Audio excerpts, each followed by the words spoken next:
Sorry for the sudden interruption. I'm going to assume that this is Jane's mother's phone number that I'm texting, correct? I am her fiancé David's father, and you can call me Michael. Sorry for not having gotten in touch with you any sooner. My name is Laurel. I think the last time we spoke to one another was years ago when they first started dating, right? I was able to get your phone number from David. Yes, I heard about that from him. Sounds like you have something to ask me about, so what could that be? Well, then allow me to get to all of that right now. Understanding that something like Jess's family having only been her and you, that would make for a bad picture of us, and I'm therefore going to ask that you do not come to her wedding in 2 days. What? By that, do you mean that you're upset with the fact that I'm her only parent currently? Correct, that's what I'm saying. Just the idea of someone having only been raised with one parent is a bad one. I understand that, but what about the rest of the family that will be going to the wedding? I have people that I can have stand in for you, so there won't be any problems there. You're having people stand in? I can't believe this. What have Jess and David said about all of this? Considering I'm the head of this house, those two will listen to everything I have to say about it and abide by it. I just need you to stay quiet and make sure not to show up to the wedding on the day of. No way. Anyhow, I'm going to need you to cut ties to Jess. I'm already having to take on someone like your daughter who had a stunted education and everything under you, so you should be more than thankful for that. If you really care for your daughter's happiness any, you won't speak about any of this to her. Laurel, hello. Do you have a moment to talk? Hello, David. Would you like to come with Jess and I to the wedding tomorrow in my car? What? You're the one who'll be handling things like Jess's makeup and her hairstyling, right? We should arrive at the wedding venue around the same time anyway, so wouldn't it be best if you came along with us both in the same car? Your house is on the way for us anyway, so if you don't mind, come along. Thank you, but David, have you not heard anything from your father about me? From my dad? Now that I think about it, he did say that yesterday he took some time to talk with you over text. Don't tell me he was being rude to you about something. He was talking to me. I'm sorry to have to say things like this about him to his own son, but I have no other choice, it seems. What the heck did my dad end up saying to you? Do you want to take a look at all the things he sent to me yesterday? I think sending you the screenshots would be a much more efficient way of handling this, instead of me trying to explain things. That's a good point. You can send me those screenshots. Wait! If you don't mind this, how about I make my way over to your house right now, and you can show me everything he said to you in person. And if things require it, we can begin to talk about how to deal with my dad right away. If you're going to be coming, then can you bring Jess along as well? Of course I can. She already said to me that she wants to come, so we'll be coming together. Understood. I'll see you both soon, then. Excuse me, Laurel. Why have you come to the wedding venue today? I already told you not to come, didn't I? I can see that you're over in the bride's changing room as well right now, so what do you think you're up to there? Good morning, Michael. I don't think anything is going to be able to change the fact that I'm the bride's mother and have a right to be at her wedding today. And I'm not up to anything bad by being here. If not, then leave! But I'm in the middle of some tasks I was asked to handle by the bride and groom themselves. Tasks? Oh, perhaps you work as a janitor or something like that? I remember you saying back when we'd first met one another that you work in a field where you clean people up and make them feel pretty, all while giggling about it. So you remember the way I was laughing about it then, but nothing about the actual field of expertise that I'm in? Huh? I'm really sorry to stop things here, but I'm in the middle of prepping the bride for her wedding day, so I must go. Hey, You get the hell out of here right now! I told you already that the bride having only one parent, and that being only her mother, is a bad look for us. Someone who should have already cut ties to her daughter shouldn't be coming into here thinking she can be around us. David, I started to get some more texts from your father. Is that right?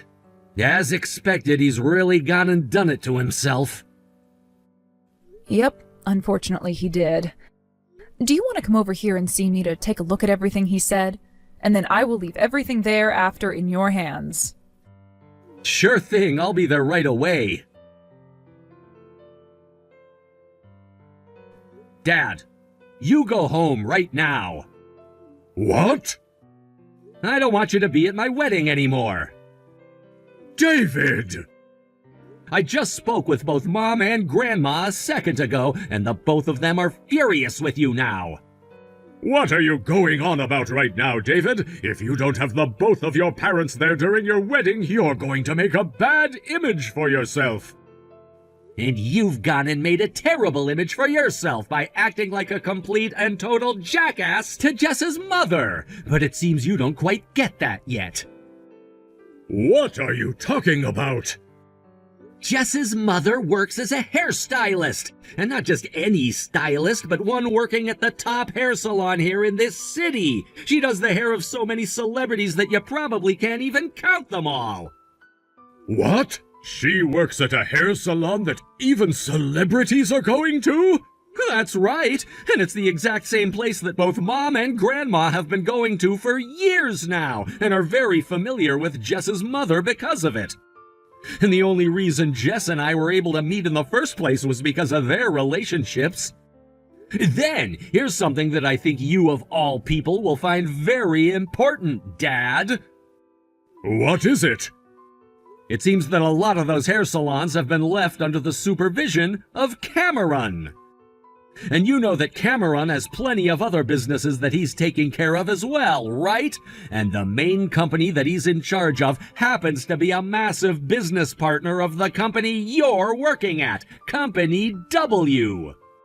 What? He happens to be Jess's brother, but you never met him before because all of the times you guys were around, he was busy with things like the businesses. But you did get his business card at one point, correct? His business card? So that's what that business card was all about? Don't tell me you threw that card away or something. So you did toss it. I thought he was going to try talking to me some more later on about how he wanted to sell me his lovely company or something, considering he never had a father growing up to make him into a proper businessman. Jesus! So you didn't even have a look at his business card to see the kind of man he is. And when you were told about where Jess's mother has been working, you didn't listen to any of that either. Seems neither your eyes or ears are of any use to you then. What? How dare you say things like that to your father? Everyone and their mother knows that fatherless households like theirs are utter disgraces. Sorry that you can't seem to wrap your head around that or anything. That is why I asked for Laurel to stop talking to Jess anymore, so that this family's image didn't have to be stained by her. I see. And here's a response from Cameron, the CEO of Company W, to what you've said to his mother. Then, this is the end of my company and your company's relations as well, correct? What? Dad, you were the one in charge of business relations between Company W and your company, right? Seems that you've been causing a lot of trouble for Cameron's company and the man he left in charge of relations with you, all because he's a bit younger than you. Well, just a couple of days ago, on Friday to be exact, that man went and made a complaint to your company about how you've harassed him. He complained? Your company was told that as long as you are overseeing the business relations, there would be no more business between you guys and Company W. What was that? In preparations for this wedding today, you took off that Friday, right? Well, when it comes to this Monday, you're going to be hearing all about what's happened while you've been out of the office. And here's a word from your CEO of Company A. Huh? My CEO is here right now with you guys? Cameron happens to be close friends with your CEO, and considering how long they've been friends for, he's also family friends with Laurel and Jess. In other words, not another person here has the same kind of skewed views on people like Laurel that you do, and not a single one of us wants you around. No way! If you understand what I've said, then hurry up and leave this place right now. If I have to have a father like you around during my wedding, I'll be more than embarrassed. I'm also going to be cutting ties to you now. Wait a minute, David. If you do something like that to me, then you will have to say goodbye to both your grandma and mother as well. Are you really okay with something like that? The only person I'm cutting ties to is you, Dad. What? What are you talking about?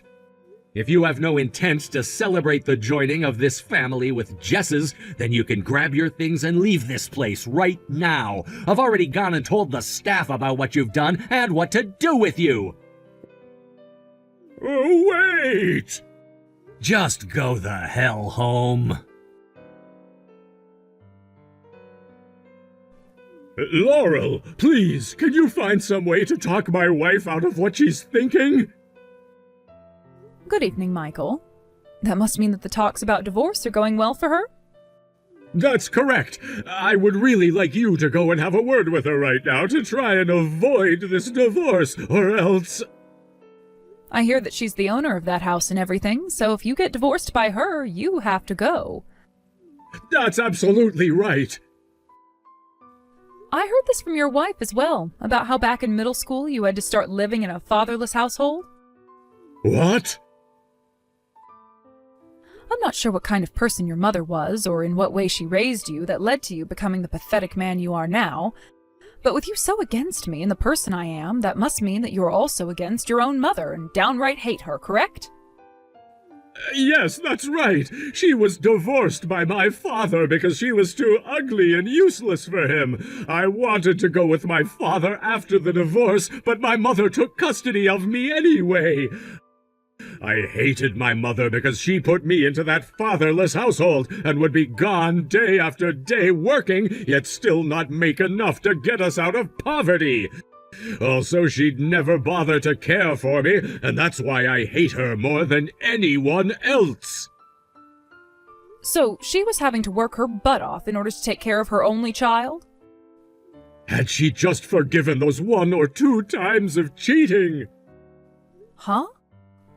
Had she just done that, then I would have never had to have grown up like that without my father around. I'm sure the same thing can be said for you, right? Even if you've raised 2 excellent kids, you're never going to free yourself of being that crappy parent to your children. Any mother who is divorced by their husband has to be completely useless. Speaking about me like that will only hurt you more. Because the reason I ended up being a single mother is due to my husband passing away to his chronic illness. What? Considering that this will most definitely be the last time you and I ever talk to one another, I don't want to say anything more to you. However, I will let you know one last thing, and that's for you to hurry up and fix that bias and attitude of yours before it ends up completely ruining your life. Wait! Goodbye now. There was something in Michael's last message that caught my attention. A certain phrase stood out. An affair once or twice? It made me wonder if there was more to the story, and as it turns out, my suspicions were correct. He had been having an affair with a female subordinate. Later on, I heard from his wife that this affair was added to the list of reasons for their divorce, alongside the original issues that had caused their relationship to break down. After that, things took a sharp turn for Michael. Even in his professional life, he was removed from his position in sales at the company and reassigned to a dead-end job with no external responsibilities, far from the important work he had been doing. From being a prominent figure in the company's business operations, he was demoted to a back-office position where he no longer had contact with clients or any meaningful projects. He became invisible, tucked away in a corner. Yet despite the drastic change in his work situation, he couldn't afford to quit. His wife had filed a substantial claim for alimony, which he was obligated to pay. On top of that, his age made finding new employment extremely difficult. In the end, no matter how humiliating it was to stay in such a lowly position, he had no choice but to stay. Day after day, he now sits at his desk carrying out menial tasks with no hope of returning to his previous status. The woman he had the affair with, on the other hand, did not fare much better. She chose to resign voluntarily from the company, likely pressured by the situation that had unfolded. The scandal surrounding their affair became too much to bear. After leaving her job, she was forced to pay alimony to Michael's wife as well.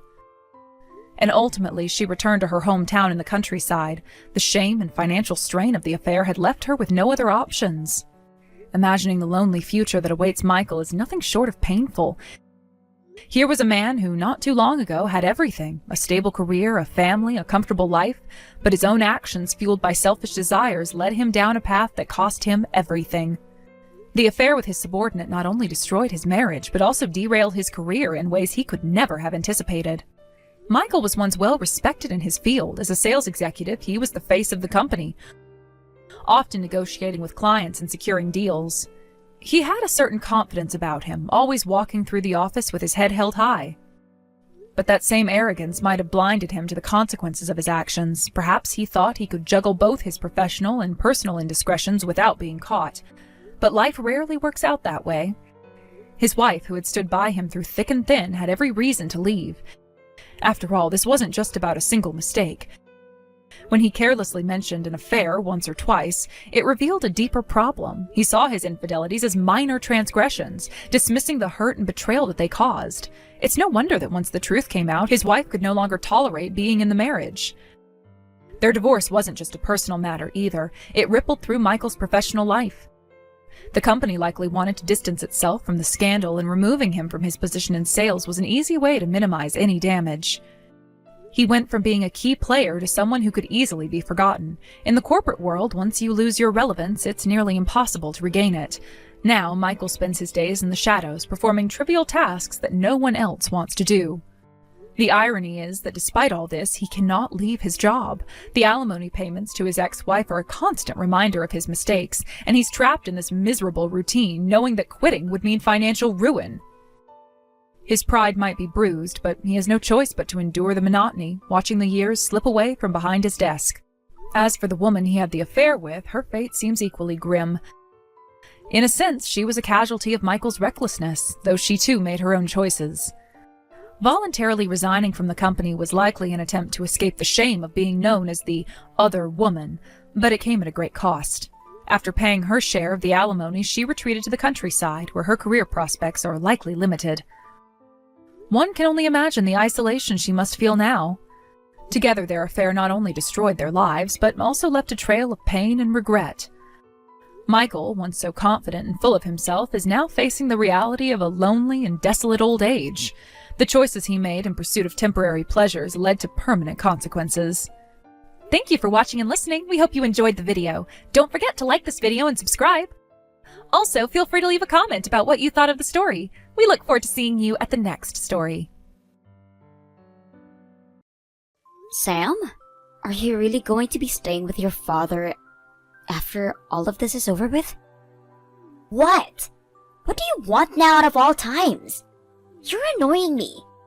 If I were to go with you, the housewife, then I'd be left to a life of misery and no money. I can tell you, you don't know how to support yourself on your own, so there is no way you'll be able to care for me too. I want to make it all the way to college and be able to get a master's at some point.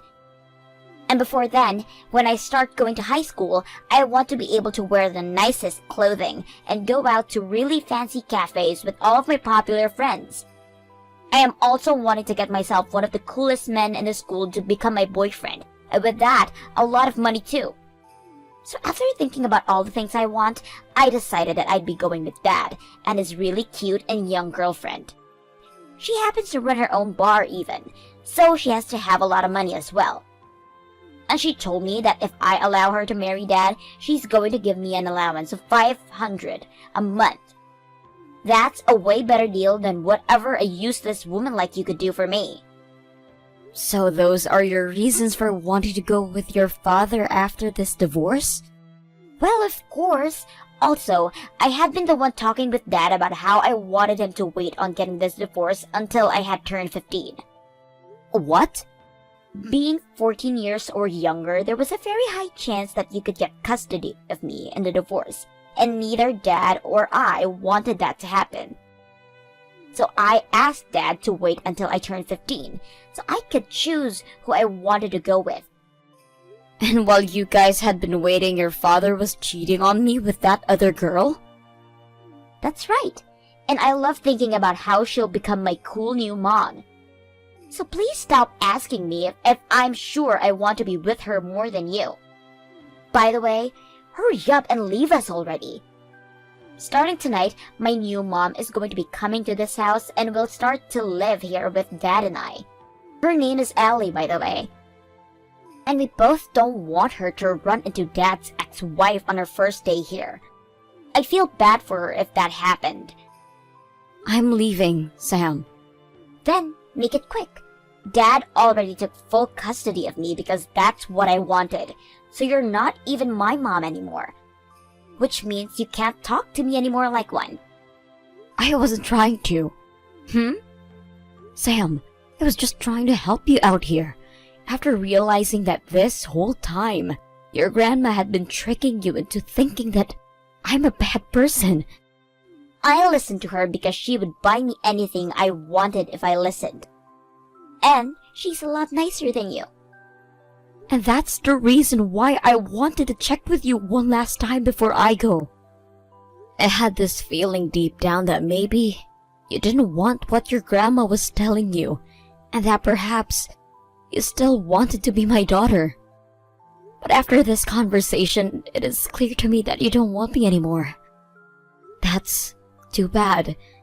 At least now I know that I have no longer have to worry about you, since you don't want that from me. Thank you very much. Now I feel a little bit better about all of this. Huh? Goodbye forever, my ex-daughter. Congratulations on being married to my dad for a year. Today you're going out with him for you guys' anniversary, right? And have a wonderful night. Thank you so much, Curtis. I really wish you could have come along with us tonight. If it wasn't for you agreeing that your dad is getting married to me, then something like tonight would never be happening between him and I. I really like that you want to invite me out with you both, but this is your guys' anniversary, and I don't want to be there as a third wheel. You think you'd become a third wheel?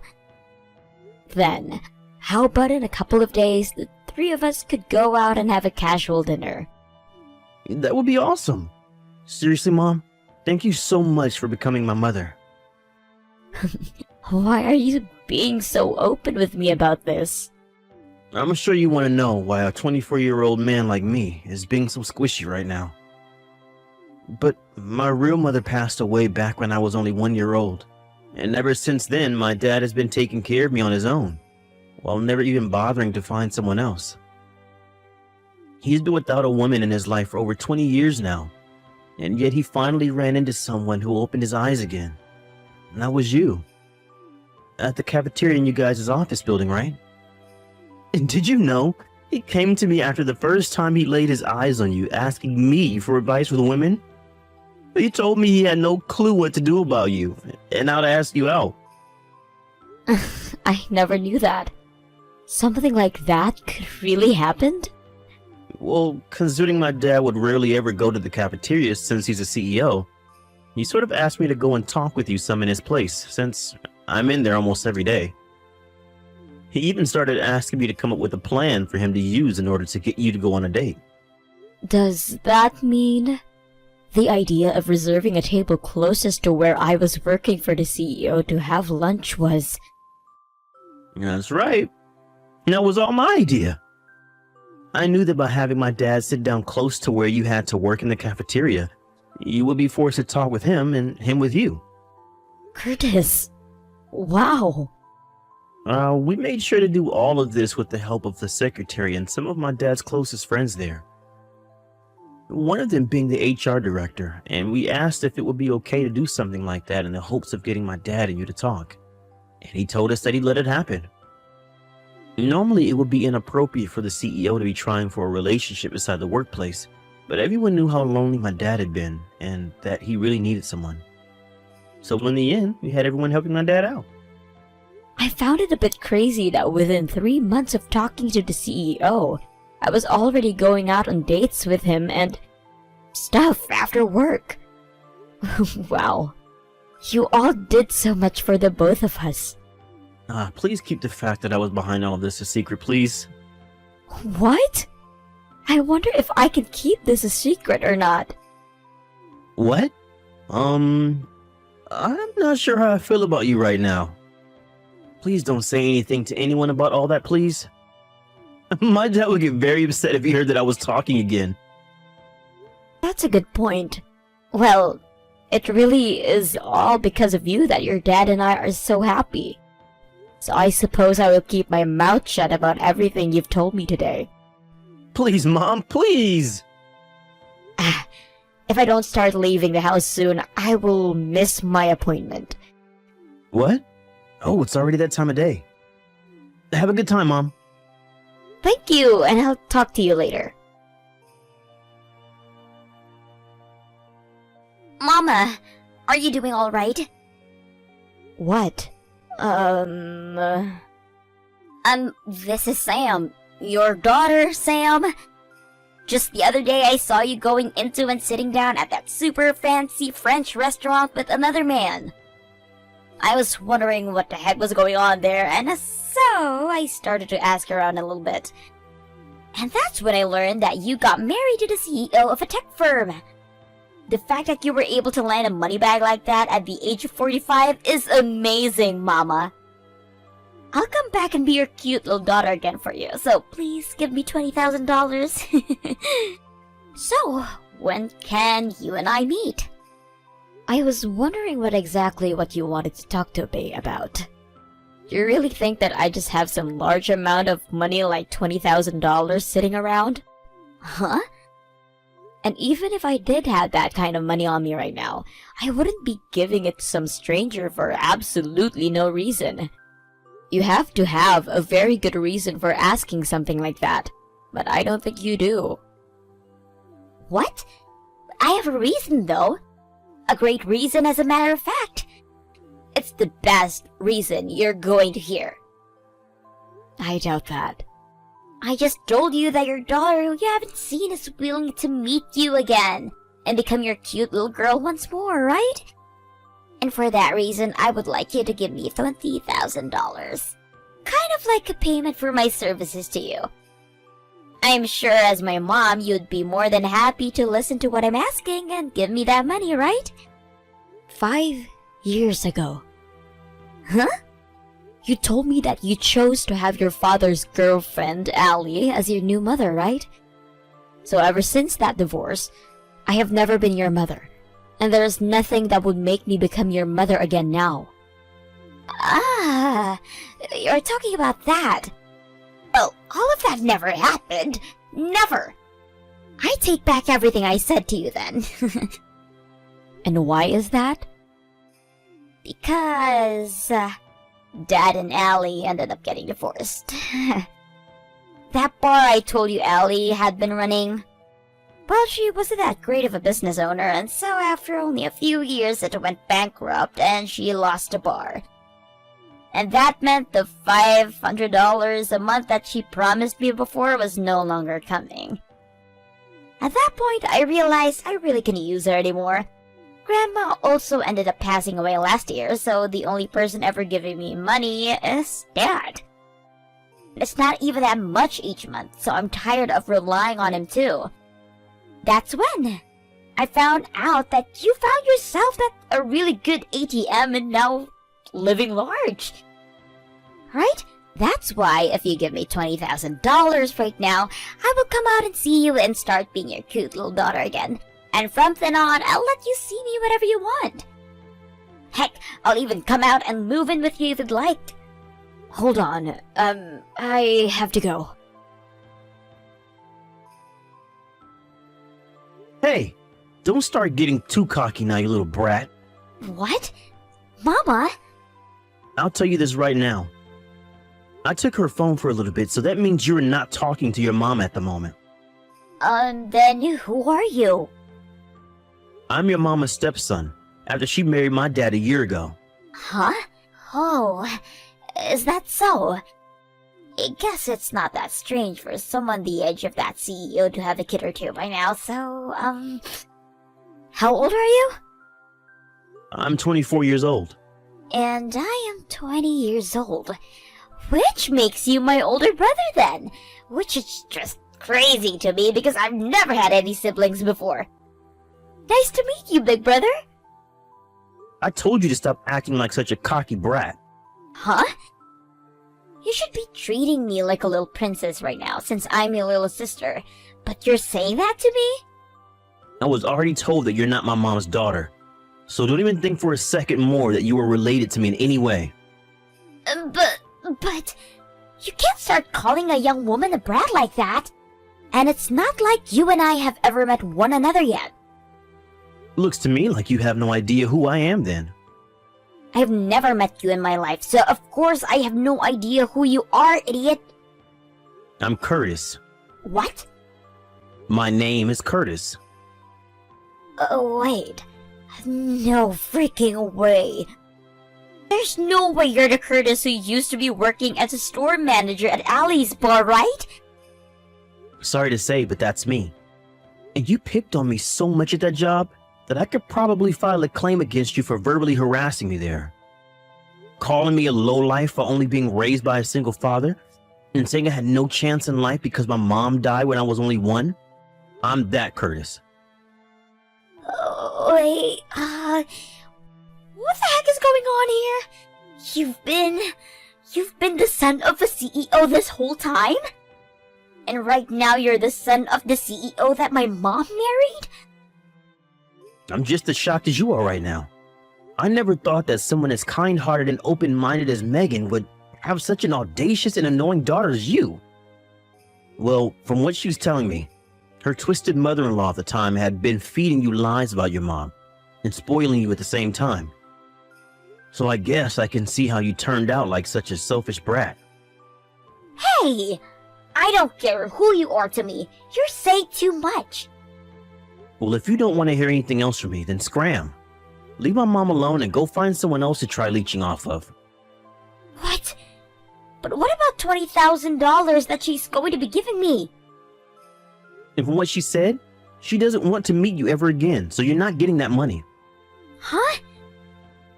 In other words, that $20,000 you were asking her for in exchange for meeting up with her again isn't going to do you any good. But I need that money. Why do you need something like $20,000 so badly? Because I freaking needed it. Give me back to my mom right now and let me talk to her about this. You really think that she's going to be willing to give a whiny little brat like you that kind of money? Of course she will be. No matter what, I am still her cute little daughter after all. You really have come all the way back to the same person you asked your dad to cheat on, and then leave so that you can get $500 per month from your dad's girlfriend to help you now? I know what you need that $20,000 for, Sam. You need it in order to help your dad pay off that settlement he's been asking for by Allie, after she found out your dad was cheating on her with another woman at that bar. What?